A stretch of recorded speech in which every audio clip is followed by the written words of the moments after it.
everybody, and welcome to another video.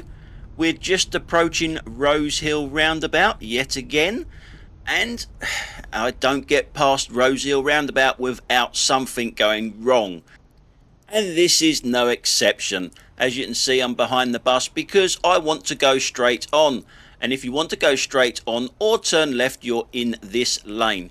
You should not be turning right from this lane. You see that little car that's just pulled up next to us there, just gone past us by the side of the bus now. We're looking at that one there because he wants to turn right, which means he's in the correct lane. But look what he does.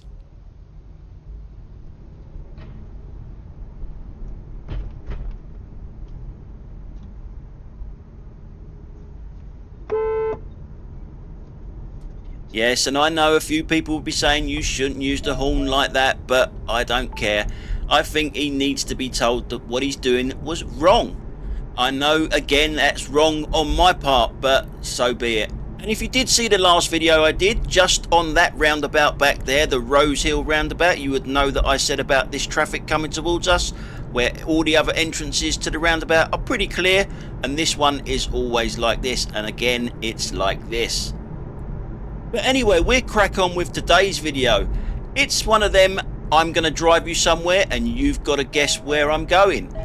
I will give you one big clue. We've just left Rose Hill Roundabout and we are heading to another Rose Hill. Yes, there is two of the bloody things. Hopefully it's not as bad as the Rose Hill Roundabout back there. Red light camera ahead. So when we get to this location, I will, for the first time, I'm pretty sure it's the first time, be getting out the car and going on foot, because I won't be able to show you where exactly the place is unless I get out and go on foot. So in this video, what we're going to be covering is the two movie locations. We'll also see a little bit of bad driving. There's also a new camera on show. If you look down the bottom there and see it in yellow, that's the new camera. This isn't a review of the camera. I will be doing that in the new year, but I don't know what it looks like on your screen. On my screen, I think I do need to tinker around with it. Positioning, there's quite a lot of reflections, but there's a lot of settings on these cameras and I need to tinker around with it before I do a proper review on it. I will also be doing a Tales from the Cab. Yep, a little story of something that happened to me while I was driving this car with a customer in the back. Yeah, so that one's to come as well. That's a little bit further down the road here. Now, depending on copyright, I may have to do a part 2 to this because I do want to show you a little clip from the film, or the films in this case, with me standing right in the place where this was shot. So depending on copyright, there may be a part 2 to this, and it would just have a little clip of the film, and where I'm standing is where they were filming. Now this road, by the way, is the A217. I'm always on the A217. This is leading up to the Mad Mile, and we are going beyond that quite a way, to be honest. Some of you might have noticed that there was a Peugeot that just overtook us there, quite within its rights to overtake us, but we are looking at this Peugeot. Now, I had an email not that long ago because I actually said shitting Peugeot, or I got the guy that originally said it to do the shit in Peugeot. I had an email saying, I'm unsubscribing to your channel because I've got a Peugeot and you said shit in Peugeot. My Peugeot's really nice. And he went into one and it's sort of like an unsubscribed. So you can't win with these people. Do they not? Oh, just get a sense of humour, man. People don't seem to understand the channel. It's not the car, all right? It's the driver inside. If you drive an Audi, you know this channel by now. I always have a go at Audis because they're always doing something stupid in front of me. I also have a go at private hire drivers, professional drivers that always do something stupid in front of me. Remember, I'm one of them. I'm a professional driver, a private hire driver. So, we're coming past the Peugeot. Shitting Peugeot, shitting Peugeot, shitting Peugeot.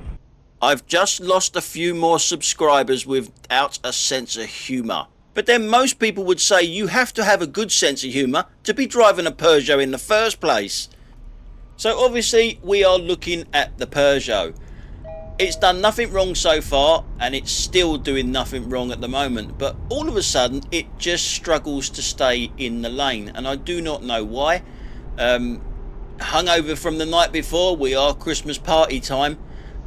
It's only 9 o'clock in the morning, but yeah, could be hungover from the night before, or it could be the phone, the dreaded phone, or some other distraction. Some people will say, well, it could be something medical. Yeah, possibly, but not in this occasion. I do figure out what it is towards the end, as we keep an eye on it now, because it's just about to start to come out of its lane and well, go all over the shop. I do have to remind it of what lane it should be in by using the horn. I mean, you can see there that it's struggling to stay in the lane. The second mistake it makes here is overtake me when it's got nowhere to go. There's a car there. It's a 40-mile-an-hour speed limit with cameras, and it will be going down to 30 miles an hour, so you've got nowhere to go. So now I've got to back off a little bit so we can be in staggered formation. Red light camera ahead.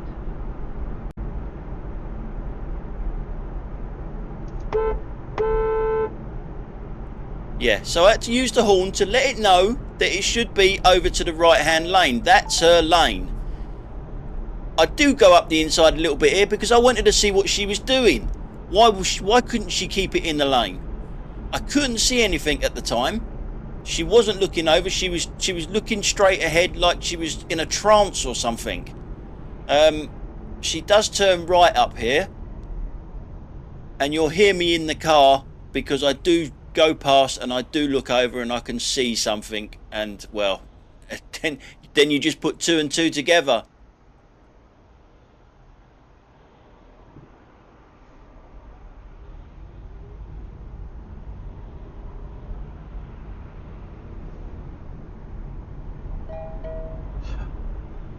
Say no more. She's looking down. The phone, the dreaded phone. Whenever I see someone on the phone, it's because they've done something wrong in their vehicle first. Most of the time, they do something wrong in their vehicle, then I'm looking at them, and then I can see the phone. So it's not that bloody difficult to find these people if there was some police on the streets. Now, as the title suggests, it's a Christmas special. Now, we are in December, it's late December. I'm doing the edit into this on the 23rd of December. But it's not just because of the time of the year, it's because of where we're going. One of the films that was shot in this location is a Christmas movie. Yep, there's another clue.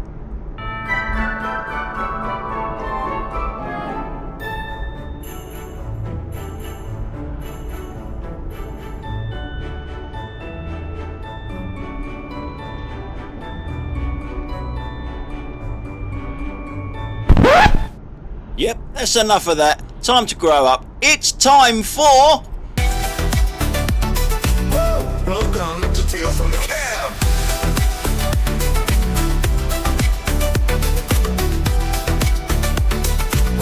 Welcome to Tales from the Cab. Okay, so it's time for Tales from the Cab. And the one we've got for you today is... it did make me laugh at the time, and even more so now. Most people though would think because of my character I would be pulling my hair out on this one, and maybe I would have been if I hadn't already been paid to do the job. I'd been paid up front, and it was a really good paying job, and normally in the private hire business the jobs are pathetically paid. They really are, but this one was complete opposite. It was a good paying job. It was an easy job.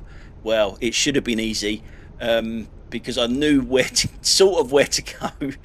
I'll explain it all as we go along. Now, one of the things that people ask me a lot of is advice on how to be a private hire driver and what should I do, the do's and the don'ts and everything. And one of the things that I always say, after you've got all your licenses and everything else, you've got your cars and insurance and all the rest of it, and you're ready to go, sign up for literally everybody that you can. The Ubers, the Bolts, the Free Now, the Olas, Everything, literally everything. Your local cab firm, if they'll have you just doing a few shifts or whatever, sign up for everything, which I did. I signed up for literally everything because someone said to me as well the same advice that I'm giving you now, to sign up for everything. And sometimes it can be, you will need them sometimes, because people lie about you. They get in your car and they make up accusations and everything, and the firm that you're working on will always take their side, and they kick you off the platform, and then you can't work. So if you say it was Uber that you're working for and someone made an accusation about you, they kick you off the platform and you've got no job because you haven't signed on for any of the others. And the weird thing is about Uber, because it has happened to me before, where someone made an accusation against me and Uber said, Uber got in touch with me and they took me off the platform for a bit, and I said, hold on a minute, this is lies what this person is saying, and they wouldn't have it. I said, have a look at my CCTV. My CCTV in my car is approved by TfL. You can't use your own dash cams internally and all of that sort of stuff with your being a private hire. It's got to be an approved one from TfL, Transport for London. God knows why, because they're all pretty good nowadays, but they've got to be approved by TfL, which normally means they, instead of costing about £200, they cost closer to £1,000. Yeah, I do not know why, because there's no difference in the quality, but anyway, my one in the car is a TfL approved one. The other thing with it, I cannot get the footage off of the camera. It has to go off to the people that I rent to buy this car from. You can see it there. It's the bottom left hand corner. That is the camera that goes into my car. Anyway, to cut a long story short, I had to take a few days off from driving with Uber because I couldn't get on their app. They'd banned me from being on their app because of this accusation. I had to get TfL involved, Transport for London, who viewed the footage and told Uber he's got nothing to answer to, nothing happened. All it was a customer that wanted a free drive. They wanted a free ride from A to B, and it didn't matter about my livelihood. It was only about an £8 job as well. But Uber, by the way, a disgusting company to work for. They really are scum, by the way. And they took their side. They took the customer's side over mine. They didn't even want to look at the evidence that I had. You know, the truth, basically. They just took the customer's side to the story. I didn't even know what the accusation was. Uber never even told me what the accusation was that this person had said I'd done. I still don't know what it was that they were saying that I'd done, but the evidence, thank God I had a camera in the car, because things might be a bit different. So I've gone way off track here, but what I'm trying to say is sign up for everyone, because you need something to cover your back. And some of the firms that I'm talking about, they do it the old-fashioned way. You remember back in the day when you used to phone someone and say, can I have a cab going from A to B? Well, some firms still actually do that. Believe it or not, some of them actually do that. And this is one of these firms that, old-fashioned way, it didn't come to me on an app. I just got a call saying, you know, do you want to do this job? And I said yes. Eventually I said yes. I had a few things which I'll go into in a second. And I said yes, and the money was paid there and then straight into my account. Yeah, because they know that I'm good for it. They know that I won't let them down. If I say I'm going to do something, I will do it. So let's get to the beginning of the proper story now. I'd been out driving for probably about 4 hours, and then I get this call, do you want to do this job? Pick someone up from Worcester Park in Surrey and take them to Cambridge. Now, because I've got an EV, an electric car, the first thing I look down on is my range, how much range I still had left. From Worcester Park to Cambridge is around about 95 miles. I know that straight away without even looking it up, because I used to deliver quite a lot in Cambridge. As soon as the Cambridge one come up, it was like, well, that's an easy one, because straight out onto the M25, right away round to the M11, straight up the M11, Cambridge, there you are, easy. So the time of day was, if memory serves me right, it was around about 11 o'clock, so the massive rush hour had gone. So real easy job. So the only thing I was concerned about was my range. I worked it out straight away looking down that I would have a roughly around about 30 to 40 miles left getting home. After I got home, that was what I had left. So it was a yes. It was, as they say, it was a yes from me. So I said yes, and they sent me the address of where I was picking the customers up for. I didn't know how many customers or anything like that. I just knew where I had to be. It was outside a Chinese restaurant in Worcester Park. So I'm sitting there waiting, and I've got no information on who I'm picking up or what I'm picking up. And I say what because sometimes you can pick up things, as in a set of golf clubs or a bumper for a car and things like that I've taken to places.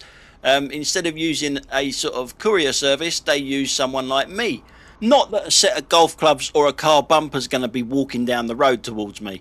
Well, not normally anyway, not unless it's fancy dress. So I'm looking at this Chinese restaurant thinking someone's going to come out of there in a minute and get in the car. No, they come from the opposite direction. Two guys with a great big trolley of stuff that they needed to put in the car. One was dressed normally, i.e. trousers, shirt, that sort of stuff. The other one was dressed like Monkey. Remember Monkey, the TV series? Yeah, this thing here. He was dressed like him, Monkey. He was dressed exactly like that. Well, maybe not exactly like that, but that design of clothes and all that. And the other guy was just dressed normally. Not one word of English did either of them speak. Not one word. So we were in a bit of a pickle because I didn't know where they were going other than Cambridge. So it was down to our phones. They had a translator on their phone and they were talking into it in Chinese and then handing me the phone and that sort of stuff. So it was we were there for quite a while. We loaded up the car. Then it became apparent that one of the guys was going with me and the other one was staying. I was taking Monkey. The other one was staying, which was a bit unfortunate really, because the one that was staying was the one I was communicating with. I wouldn't say talking with, communicating with. The other one was deadly quiet. He just wasn't saying a thing. He was just loading up the car and putting it in the back seat and all of that sort of stuff because it was a full load that they had. So the one that I was communicating with was staying. So I was trying to get an address off of him. Where am I going? And I'm going to Cambridge, but I need a little bit more than that. I can't just drop him in Cambridge with all that gear. I need an address. So it soon became apparent that he didn't know where we were going. He had no address to give me, so I could put it in a sat nav and off we went. He didn't know. The guy that was getting in the car, he didn't know. So what do? All they're saying to me is Cambridge for a phone. So I said to them, look, I can drive to Cambridge, that's not a problem, but Cambridge is a big place. You know, I can't just drop him anywhere. I need something. And this is all going through the communication thing of the phone and everything else. So it's taking quite a bit of time. So in the end, he comes up with, when I get home, I will be able to sort something out and I will be able to text it to his mate, who can then give me the address when we're closer to it. But at the moment, he don't know where he's going until he gets home and makes a couple of phone calls to his Chinese mates, and then they can figure it out and send me the details. So I said, okay, because at the moment we're just sitting at the side of the road and we've been sitting there for quite a while we're figuring this all out. So I said, okay, I'll drive to Cambridge, and when I get to Cambridge, can you please have some information for me? Otherwise, we're just going to be like what we are here, but I'm going to be in Cambridge. Bloody clueless, basically. So, so we got to that stage. So off we go to Cambridge. So around about 2 hours later, we arrive in Cambridge, and all the time that we've been driving, we haven't said one word to each other. Obviously, because I don't speak Chinese and he doesn't speak English. Some people would say I don't even speak English, but that's a different matter. The thing is, this has happened to me before I have driven people who don't speak English and they don't know where they're going, but they've normally got something on their phone that gives it away. You know, it's a picture of something that I know. Obviously, a tourist coming here will show me a picture that I know where I'm going, you know, to help me out. Even if they don't know the address, they might show me a picture like this. Obviously Buckingham Palace, so I can get you there or close to it. Most of the roads around there are closed most of the time, or something like that. Yeah, Big Ben, yeah, I'll take you straight there, no problem. But this guy has given me absolutely nothing. And now we're in Cambridge, okay? We've pulled up in Cambridge. I've just pulled into a little side road and turned round to him and, you know, do the arms up in the air. Where do I go now? And he's looking at his phone and he's said something into his phone and he's pointed it to me and it says, wait a minute.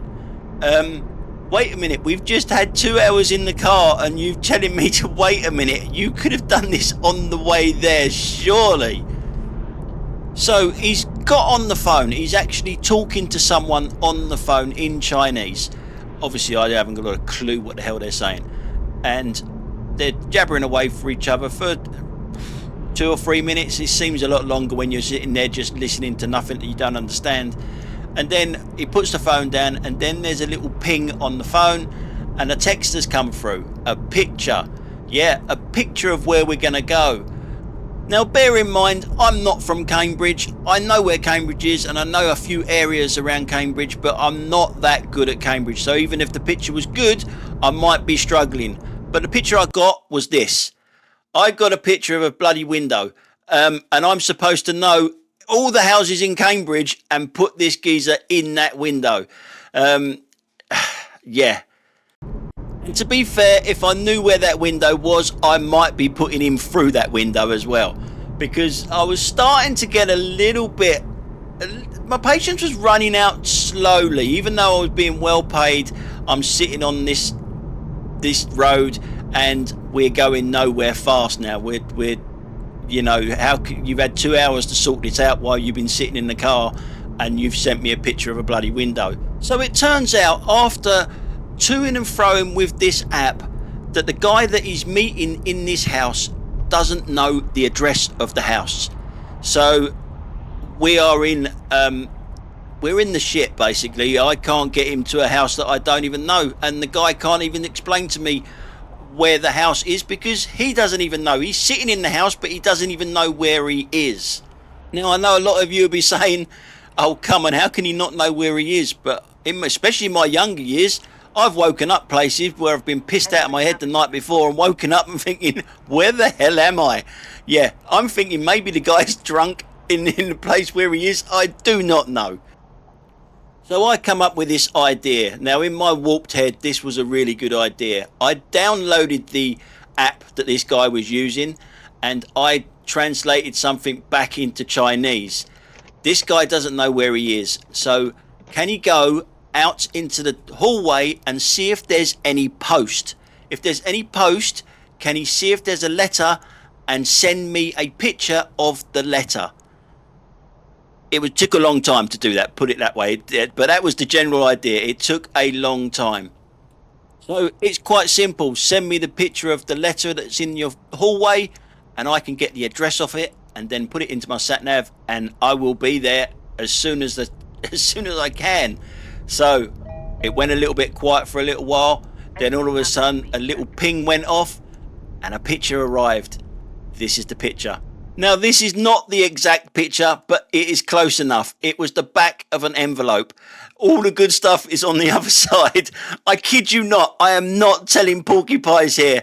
This is what happened. They sent me the back of the envelope and I'm supposed to figure out where he lives from the back of an envelope. So now bear in mind, we've been in Cambridge for quite a while now. We've also been in Worcester Park for quite a while before we've set off. And we've been in the car for over 2 hours driving there. And we're no better off than what we were when we were sitting at Worcester Park. So I got hold of the app again and I asked him, can you turn the envelope over? And he got on to his mate. And a little while later, which seemed like a lifetime, there was another little ping and a picture come through. And the picture had the address on the front. Finally, I had an address. So I tapped it into the sat nav, and we were literally 2 minutes down the road. Literally 2 minutes down the road. I drove up to the place, right to the front door, and there his mate was standing there waiting for me. So I parked the car in the driveway because it was a massive house, but it was all split up into like little bed sits or a halfway house or something. It wasn't like one family living in this house. There was loads of different families living in this house. His mate, by the way, was dressed exactly like him, dressed like Monkey from that TV series many years ago, in Chinese costume. I don't know why. Didn't ask, not that they would be able to understand me anyway.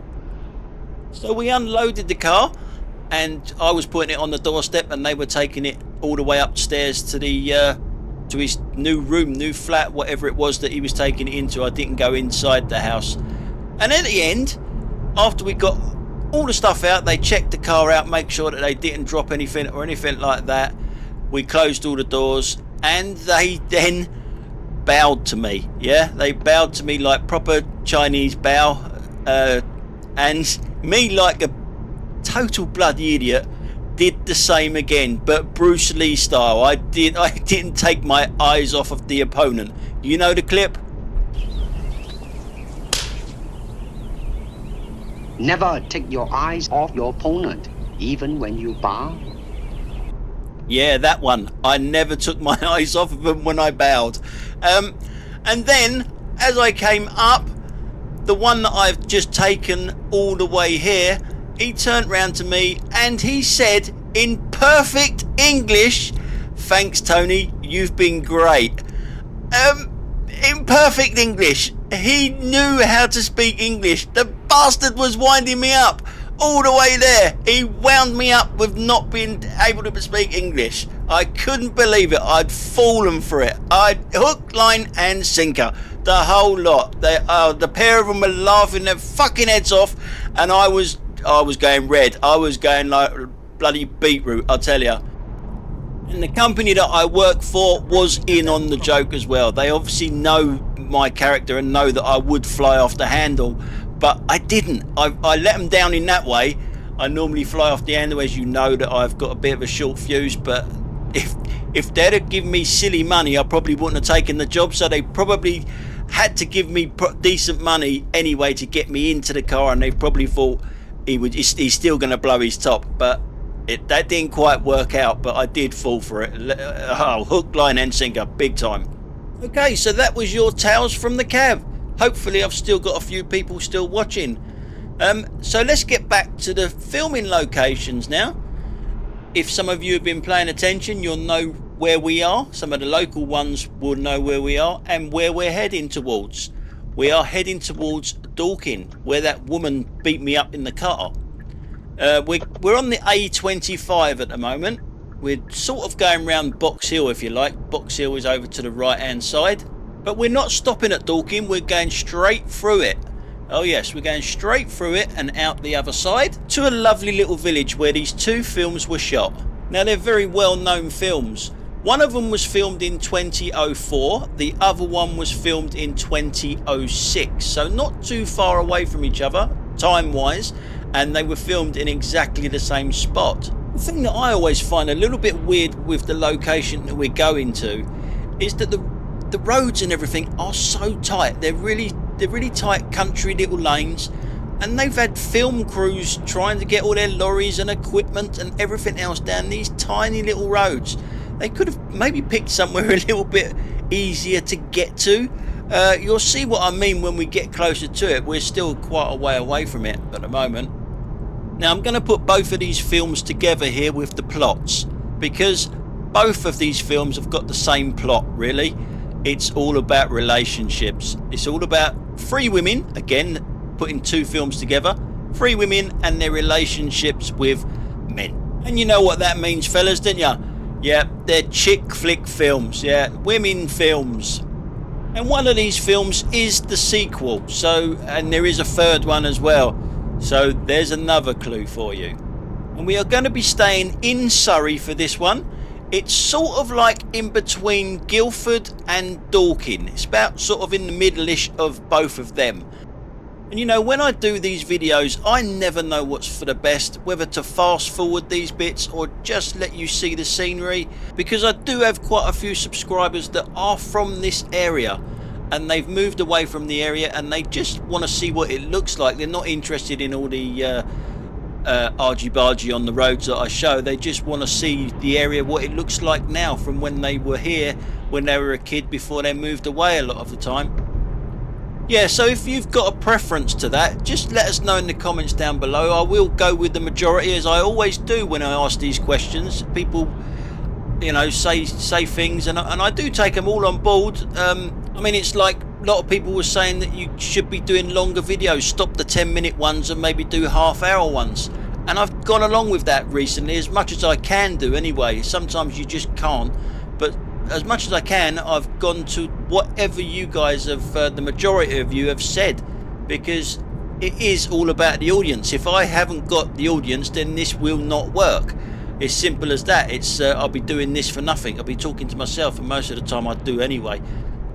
But it is quite nice to actually hear someone say, well, I stayed to the very end and watched the whole thing, even when it was a 30, 40, 50-minute video. This one's going to be even longer, so it would be nice if some of you can actually say, yep, I made it to the end, it was okay, or shorten it up, speed it up. You know, I'm open to suggestions, which is what I'm trying to say, I guess. And the other thing I need to point out is that I get a lot of people say, there's too many ads, there's too many adverts, why you keep putting adverts on? That's not me, that's YouTube that are putting the ads on so that they get paid and I get paid. Okay, without the adverts we don't get paid and we won't be doing videos, or if I did do videos I would be doing less of them because I would have to be making more money at work rather than doing this to earn a bit of money. Hopefully that makes sense. Now, I don't mind a bit of criticism as long as it's constructive and it's not just attack, because I do find the ones that attack, their channels have got no videos on. They've never tried to put a video on theirself, and all they do is complain and criticise others that do. And that I've got to admit, that does wear thin a little bit, because you try putting a video on that's an hour long, try to make it entertaining, try to talk for an hour's long, try to talk for an hour non-stop for an hour. It's bloody hard. All right, for you women it ain't, we all know that. My wife especially, bloody hell, can't shut her up. Yeah, I know, I've grown a pair there, and I'm going to get a slap for that one, but yeah, you know what I mean. So now we're coming into Dorking. Yeah, it's very nice. It's yes, it's a little bit sort of old-fashioned, not too many new shops, you know, the old chains, as he's looking straight at a KFC in front of him. But yeah, still quite villagey round here. The only trouble with Dorking is it's full of dorks. Now, the other thing with Dorking, what I noticed here, they don't seem to go a bundle on Christmas decorations down there. There's a little bit on the lamppost there. You can see there's, you know, at night they would probably lit up. Hopefully they are anyway. Otherwise it would be pretty pointless if they're not lit up at night. But there is only one thing that goes right across the road a little bit further down here, and that's it. So yeah, they don't do a bundle on Christmas decorations down here. So as we're driving down the high street here now, we come to a cyclist. I can't get past him because I can't give him 1.5 meters or anything really close to it. Not at the moment anyway. I will overtake him a little bit further down the road when there's a space on the other side of the road, so I can go round him a bit. But then again, if you look up in front, where can I go anyway? A lot of people don't do that though. They try and go round him and then he'll just scoot up the inside of you, like he is doing to this car now. After saying all of that though, I pretty much do exactly what I've just said not to do. I literally go and overtake him in a second and then go straight to a red light, and he walks past me. Yeah, he's come off the bike and he's walking on the pavement with the bike rather than riding it. So yeah, here we go. I'm going to go round him now, giving him plenty of room, and then this light in front of me is going to turn to red, and then he's just going to walk straight past me, making me look like a right fool. So we've got a controversial moment coming up. Just down there in the distance, you'll see a car parked. It's parked in a really bad place because it's almost opposite the van on the other side of the road. It's on double yellows, so is the van. The van is obviously working, and the lady isn't. But she is disabled, so she's allowed to park there. So here's the problem I have with this. She doesn't want this side of the road. She wants the other side of the road. So for me, let the car do the work. Go up there, turn around and come back and park on the side of the road that you want. Because now park there, she's blocked up the whole road. The road behind me is full up with cars and no one can get past because of the van and her. I'm not waiting for her. Maybe I should. It is pantomime season. Should I or shouldn't I? Oh yes, he should. Oh no, he shouldn't. Go on. Okay, let's get back to the film, or the films. Where we are heading to a church, St James's Church in Shere. There's another clue. Some of you probably already know it anyway. Now I did come here about 2 weeks ago, and there was a car that was parked there, and it did become one of the petrol head moments. So some of you might remember that or know where I was at the time, and I did go round to the church then, but there was so much roadworks and everything in that little area, it made the place look like a right shithole, and it isn't. It's a really nice little village. It's very busy, but you should see this. Well, I'm going to show you actually the state of the road that these people have left it in. It's just the roadworks have all gone, but the patches and everything else around on the road make the place look bloody horrible. It's a British village that has tourists around because of these two films, especially one of them. They come around just to see where everything was shot and everything, and go to all the tea rooms and stuff like that there. But the road and everything where these workers have been have just destroyed the place. It looks bloody horrible. Now, one of the films that was filmed in this place, it's only got a really short bit of this place in it. It's where someone was actually getting married in the church that we're going to, and that was pretty much it for that film. So it's not a big part for this particular film, but the other film, it was shot all in the village. Well, they made it out that it was all shot in the village. So it wouldn't be one of my videos without having a cyclist in the video doing something daft. Look over to the right, you'll see that guy there riding on the high pavement there. That is still a pavement even though it's up in the air. He's looking behind him like he's going to join the road. From there? Yeah, he does. He joins the road from there.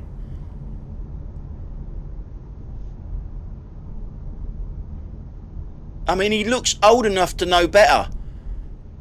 But there you go. Cyclists, they come in all shapes and sizes, I guess. So now let's talk about my car. I did put it out there a little while ago that my car actually becomes mine completely at the end of January, beginning of February, which isn't that long ago. Don't worry, I'm not going into this Lidl here. I'm going straight past it for a change. I've got plenty of booze at home. Yeah, and what I did on a previous video, I asked what should I do? What's my best thing? And I asked you guys, what do you think I should do about my car? Should I sell it and just get a new car and then start another finance deal that is actually killing me? You know, £259 a week I've been paying this for 4 years. So it's a lot of money we're talking about. And the new car has actually gone down in price since I published the last video. It's now £263, but it's over 5 years. £263 a week for 5 years. Now remember, being a private hire driver, you can only use your car for 10 years in London. So I've got another 6 years. That's all I've got, 6 years before I have to get a new car anyway. And some of you were really helpful, I've got to say. Some of you just sort of like said, yeah, go for it, go for the new car, which was going to be a Skoda Enyaq 85 edition, which is really nice big boot, which this car really does lack. It's also got a lot longer range than this car, but then I have never had an issue with the range on this car. 300 miles a day. Do I really want to be driving more than 300 miles a day? No, not really. And if you did want to drive more than 300 miles a day, you should be having a break anyway. So just factor in charging it while you're having your break. So range really isn't a bigger issue as what you first think when you get your EV car, you know. It did scare me a little bit thinking about range and everything else when I first bought this car, but it's never ever been a problem. You just got to get that out of your head, I think. What is a problem though is finding chargers that actually work and actually charge at a speed that is worth being on the charger for. That is a problem.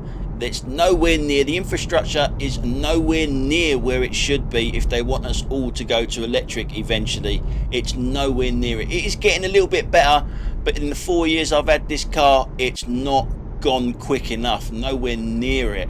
So getting back to the car anyway, when I say it's £259 a week, that isn't just the car, okay? That covers the servicing, MOTs. Remember, I have to have 2 MOTs a year being a private hire driver. All the licensing that the car has to have. The big one, insurance. Insurance for a private hire driver is scandalous. That's in with that price as well. Also breakdown cover. And the one thing obviously that when you buy a new car, it comes with a warranty. And I went for this Kia because it's got a 7-year warranty or 100,000 miles. Read the small print, as all I've got to say. Read the small print, because very little is covered under that 7 years, 100,000 miles. It's a bit of a con, I must say, because I've had to take my car back twice on the warranty and had arguments with them. They have done it, but I've had arguments with them about the things that have gone wrong with my car. But like I say, they did do it, but they are saying it's not in your warranty, but we will do it, we will honour it. Yeah, so always check your warranty, because it's not worth the paper it's written on. And obviously using it as a private hire vehicle, the warranty goes down even less though. The 7 years, throw that one out the window, because as a private hire driver I'm going to get to the 100,000 miles a lot quicker than 7 years. But it's not 100,000 miles when you are a private hire driver. I can't remember the exact number. I think it might be 60 or 70,000 miles. So again, always look at this small print on these things, especially if you're a private hire driver, because it changes when you're a private hire driver. Now, some of you guys were so helpful in giving me some things to think about, even sending me spreadsheets of how much you would be better off keeping the car, how much worse off I would be getting a new car. So I had a lot to ponder, I had a lot to think about. But there was a comment that was said, 6 years is a very long time. Now I was thinking, in front of that, I was thinking even more, because 10 years you're allowed to, the car, it's only got another 6 years to go. And if I started a new one, I can have 10 years, and by that time I'll be ready to retire, or hopefully be ready to retire. But the 6 years got to me a bit. It was sort of like, 6 years is a long time. Anything can happen in them 6 years. And that was ringing in my head like you would not believe. And it's so true, because in the last 4 weeks, 4 weeks is a long time in this business, because Uber's prices have hit rock bottom. As a customer, you probably won't notice any difference whatsoever. You're still paying the same prices, but the driver is getting less and less and less. And I'm looking at that thinking, I will have to be doing more hours than what I'm doing now to actually pay for the bloody new car with the prices that Uber's doing at the moment. It's absolutely ridiculous. I actually, when a job comes through on my phone, I actually look round my car and think, have I fucking just jumped into my DeLorean and gone back to 1985? Because I was driving through Battersea the other day, and my wife is from Battersea, I'm from Hammersmith. Now, I had a job come through from Battersea to Hammersmith, and it was £8. £8. I was paying that in 1985. It's an absolute joke, and I end up shouting at the fucking phone. I'm shouting fuck off at the phone. People must think I'm a loony. They're probably right, I am a bit of a loony, but the thing is, all the other apps follow suit. Uber's the biggest. It's always going to be the biggest, because everyone knows Uber from all different countries.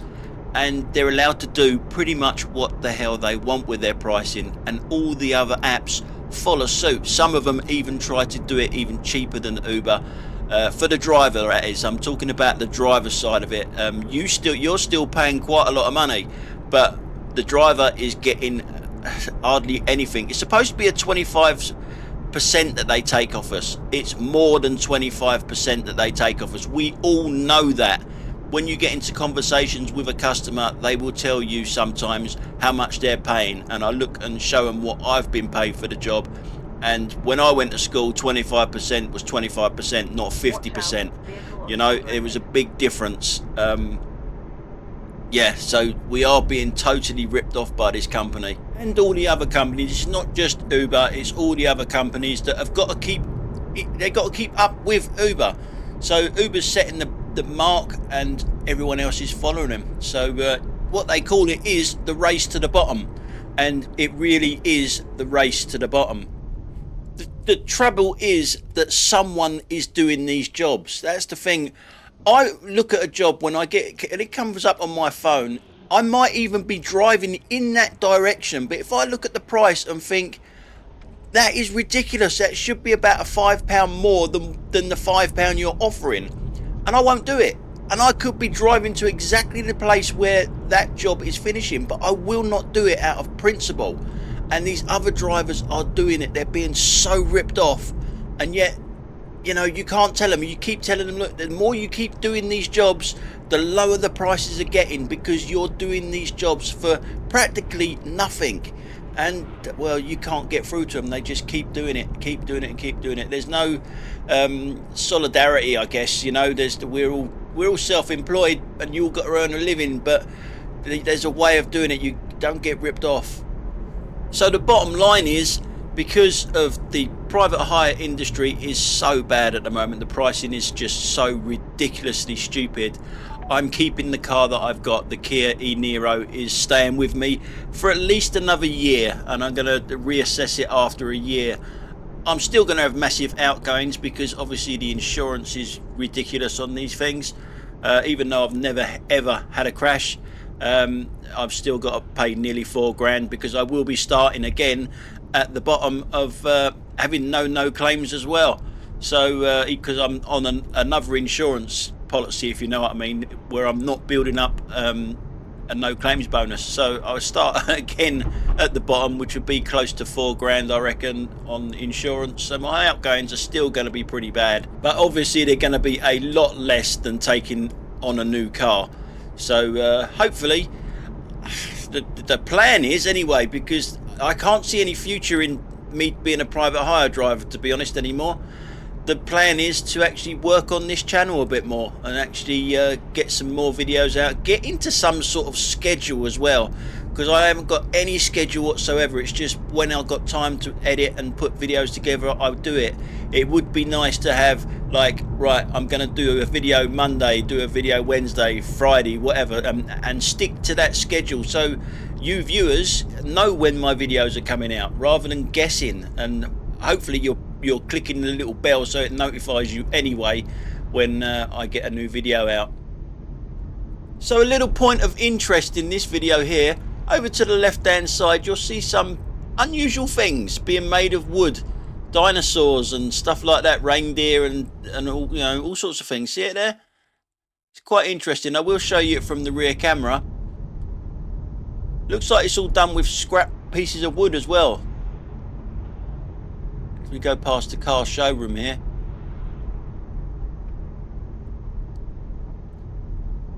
So if you have got a nice big garden and you want a dinosaur in your garden, there's the place to go and buy one.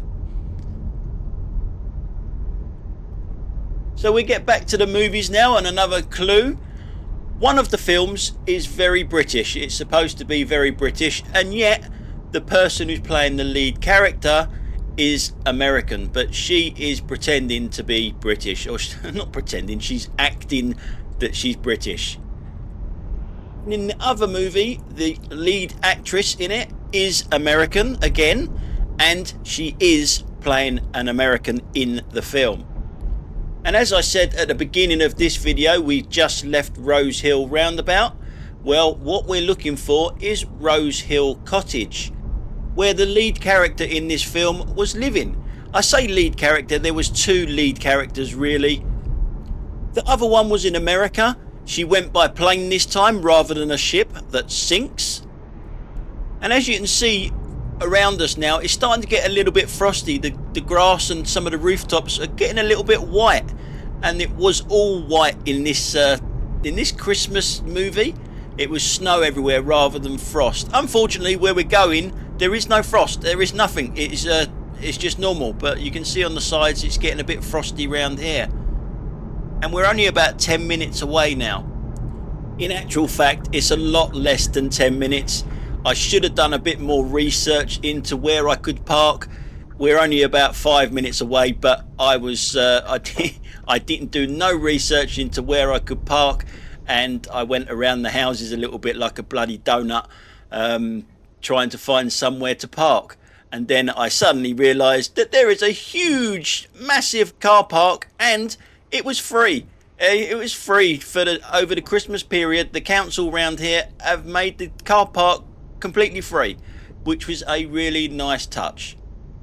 Now, I'm pretty sure that most of you have got one of the films at least, because as you can see here, the roads are quite tight, and the American leading actress, there is a bit in the film where she actually struggles to drive her Mini down some of these roads with a big lorry coming towards her, and she cringes and screams and all of that sort of thing, thinking she's going to get hit, because obviously everything is bigger in America, including their roads.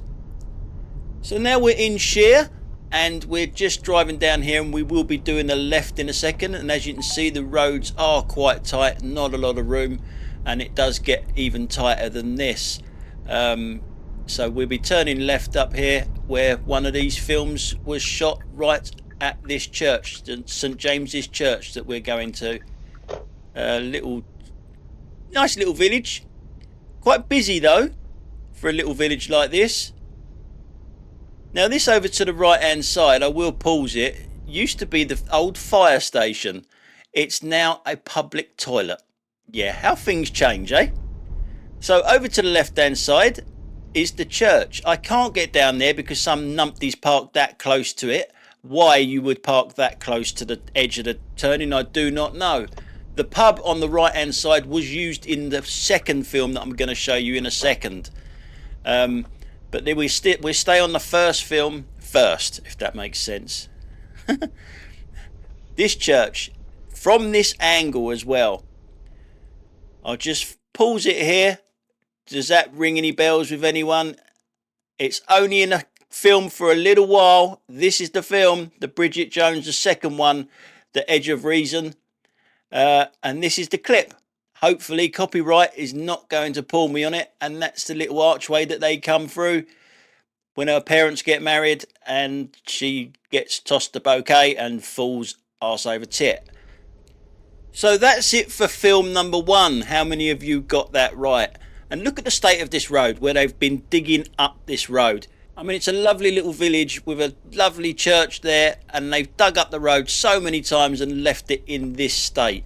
The last time I come down here, you couldn't get down there because they closed the road to do all of this, and that is how they repair it. They put it back like that. Ridiculous. Now, the second film was filmed right where that car is on the left-hand side. I will come back to it, but I was going to park around there, but obviously it's too busy. And I just want to show you the rear camera now as to where that guy was parked on the side there. Look at that. What an absolute joke. He's obviously been using the self-entitlement wax, hasn't he? There's a dead ringer for it. But look at the road again. Look at the state of it. How are these people going to film down a road like this nowadays? It didn't look like that then, I bet. Although it was covered with snow with both of the films, so you wouldn't know, I guess. I mean, look at it. It's bloody awful. How can they put a road back like that, looking like that? It's a disgrace. So I'm going to go back to the front camera now, and obviously I'm speeding this up. We are going 3 times the speed now, because all I'm doing now is looking for a parking space, and me being an absolute idiot, I haven't done any research to figure out where I am going to park. I thought that I was going to be able to park at that church, and I was obviously wrong. So I could have edited this all out, but I just need to show sometimes that I'm an idiot too. So we're going to go back to the front of the village now where we just came in. You'll see the place on the right hand side there is where we drove up towards the church. And the second one is where I couldn't drive down because that numpty had parked there. So I'm thinking maybe I can turn left here and find somewhere down there. As you can see, there's a woman over there with her dog that's just walked off of the pavement, a perfectly good pavement, and decides to walk in the road. Yeah. Now she knows that I'm behind her. She knows it. Even though my car is quiet, it does make noise on the road.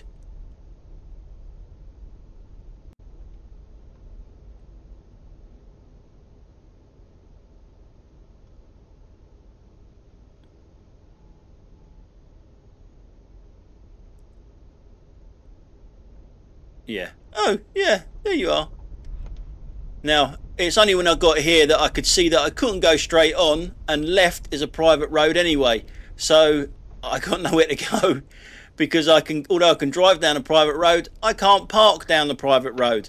So it's back the other way. Yeah, good bit of research this one, Tony. Well done. Good job. So we'll speed it up again. We're going 3 times the speed of normal. And we need to get back out of this road because there isn't a space big enough for me or a place that I'm comfortable with my car parked in it, to be honest, because there was a couple of spaces, but the gaps were too small, I think, for other cars to get down. Even when I get here, I'm thinking of turning right, but there's a big P over to the left hand side that I missed. Yeah, so eventually I saw it and thought, Adam, there's a P there. Let's follow the P.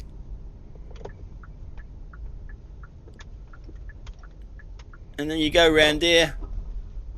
You turn right, which it isn't very clear which exit or entrance you go in here, but you do turn right. And there's a big car park, and it's free. I didn't know it was free until I went to the machine, and there's a note on the machine saying it's free until January sometime. I can't remember the date, 9th of January or something like that. I'm not sure. Yeah, so easy peasy. And then all you got to do from here is just walk back into the village, and it's not far. It looks a lot further than what it is by car, but there is a little shortcut right in front of us that you go down. You don't have to go the way we drove in, basically.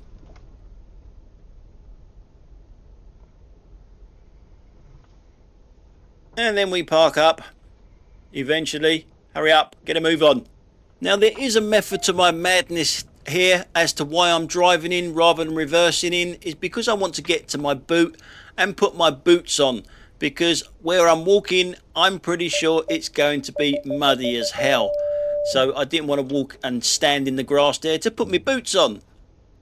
So we're off out of the car now. I've got my size 12 2-litre Pumas on that needs changing to my 4x4s.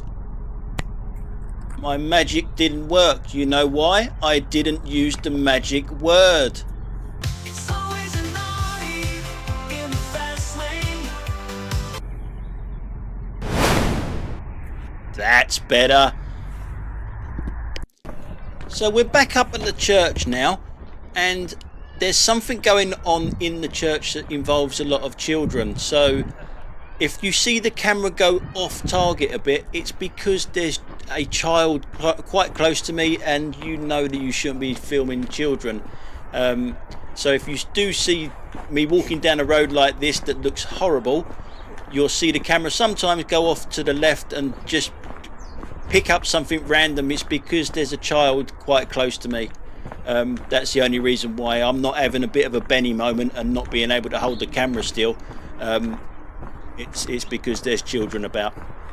So we're coming up to the next film set here, where we're just walking up here, and it's just over to the left hand side. I'm pretty damn sure that you guys know what film it is now. If you don't, it's this film here, The Holiday.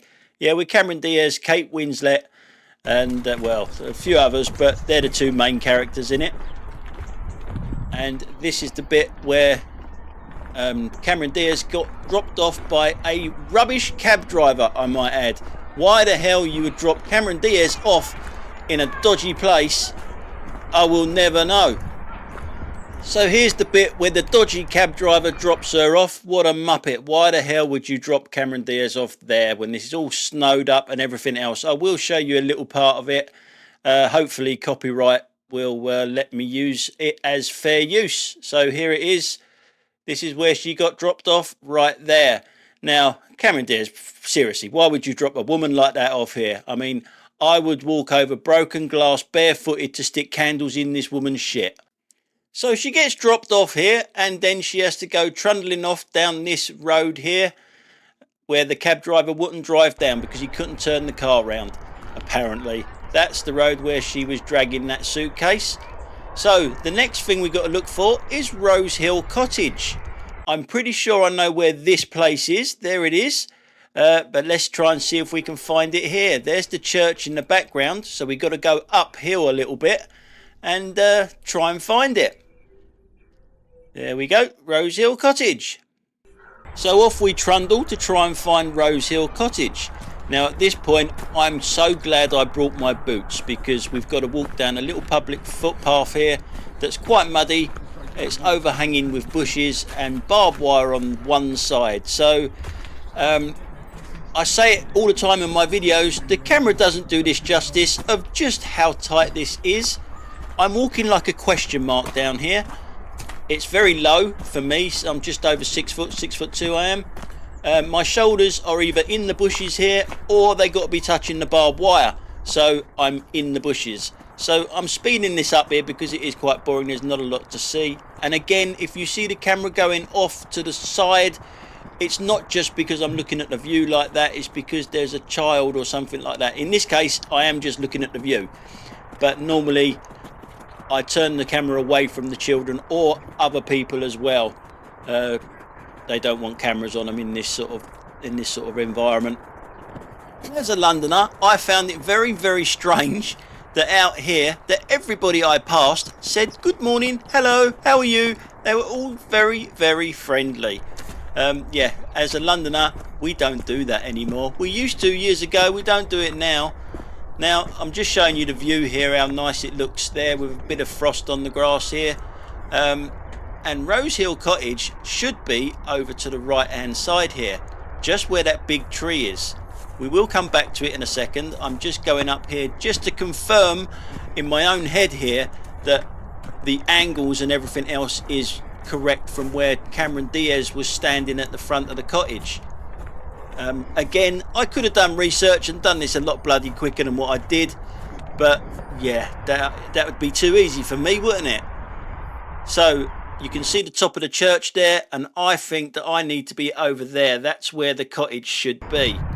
So we're going to go and have a little walk over there. I did chop it here because there was a few kids and everything around me, so we've moved, and as we can see there's mud, and I know there's a lot of you saying go on, fall over, go on. I'm sorry to disappoint you guys, but I didn't fall over. And we are just going to go right up to where the cottage is, or I should say should be, because it's not there. It's a fake cottage. They built it out of fiberglass just here in this field. I'll turn around in a second, and that is what you could see in the film. The cottage was there. You'll notice that from where Cameron Diaz is standing in a minute when I put it on a freeze frame with her, with that church behind her. The angle I'm pretty sure is about right, but they can do things with lenses and all that sort of stuff to make it look like a lot closer. But that's where it is. They built that out of fiberglass, a Hollywood budget, I guess, and then they took it down afterwards. It does make you think, how the hell did they get all of that stuff up here in the first place to build? I know it's fake and all that sort of stuff, but they still got to get that stuff up here. Yeah, so that is Rose Hill Cottage that isn't actually there. All the shots that were shot inside were in a film studio, obviously. Shots like this I didn't realise Cameron Diaz had such big feet. And you know what they say about women with big... Oh, no, that's men, isn't it? Men with big feet. And me being a size 12, I'd just like to say it's true. We are very hard to knock over. We do things like that. Yeah. Anyway, guys, that's it for today. And it may be the last one of this year. If I don't do another one before the end of the year. Have a good Christmas. Thanks ever so much for watching. I wouldn't do it without you guys. And let us know if you made it to the end. Alright, I'm just going through the puddles again and the mud just to show you I didn't fall over on the way out of here. So anyway guys, take care, have a good one. See you later. Bye.